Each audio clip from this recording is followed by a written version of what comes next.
Hi. Ngiyathemba nokeli kahle. Ngifuna ngiyenze i-video update ngintshele ukuthi I'm back. I've found a solution somehow to keep on posting. So ngiboleke i-laptop yakasisi wami just to be able to ngenza lama-daily buyers nalama-trades and everything. So ngizozama ukuni-update-a i-trade le niyibonayo lapho i-trade le ngiyithathe izolo.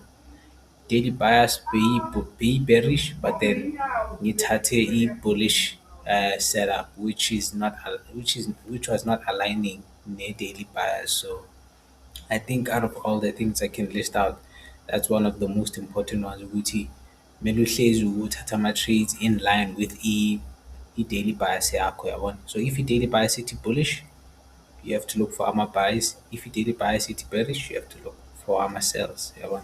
So but ngizama ukuyikhipha short, mhlawumbe ngizoyenza enye i-video later. Love you guys.